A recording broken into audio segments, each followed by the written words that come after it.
Voilà un beau livre d'historien, un livre qui donne accès à une source difficile d'approche. Un livre qui prend soin de la rendre encore une fois accessible dans la langue du commun des mortels francophones. Un livre qui ensuite analyse la source pour en extirper, tel un inquisiteur patenté, la substantifique moelle.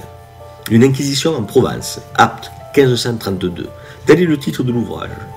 Nous avons déjà évoqué les Vaudois du Luberon dans un précédent microdoc, nous référant déjà aux travaux de Gabriel Audisio.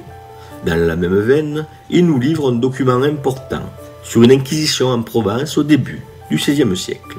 Pierre Griot est un barbe vaudois, c'est-à-dire un prêcheur itinérant qui a pour charge de maintenir le lien d'une communauté vaudoise dont la diaspora est très étendue puisqu'elle occupe toute l'Europe ou presque.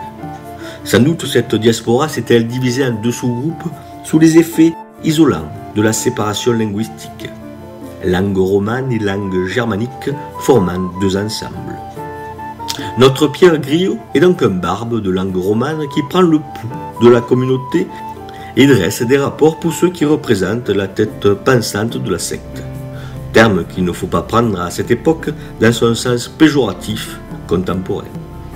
Saisi dans une maison vaudoise où il se cachait, ce que l'accusé nie d'ailleurs, il est emprisonné dans la prison de l'évêché et passé à la question par l'inquisiteur, Jean de Roma, en présence de 4 autres personnes dont un notaire public, comme cela est prescrit dans les manuels d'inquisition que l'inquisiteur semble bien connaître, même si l'auteur nous montre que la mauvaise foi a parfois été aux commandes de l'interrogatoire. La torture n'aurait pas été utilisée, selon l'auteur, qui nous précise qu'elle est strictement encadrée et que l'accusé doit pouvoir être libéré ou subir sa peine en étant parfaitement sain de corps et d'esprit. Assez étonnamment, il semble que chaque séance d'interrogatoire se soit terminée par la torture de l'accusé, comme pour lui reprocher de ne pas avoir suffisamment dit la vérité. C'est ce qui m'a semblé comprendre à la lecture de la source.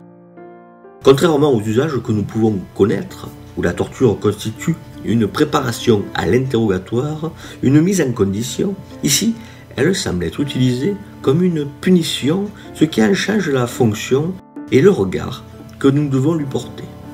Ma position ne repose que sur la mention d'une incitation, parfois faite à la fin des interrogatoires, de dire plus et mieux la vérité. Peut-être que derrière cette proposition allusive se cache la torture, ce que n'a pas relevé Gabriel Audisio, précisant que la torture étant parfaitement autorisée et réglementée, elle aurait été décrite dans le document. Gageons qu'il a sans doute des arguments qui valent mieux que les miens.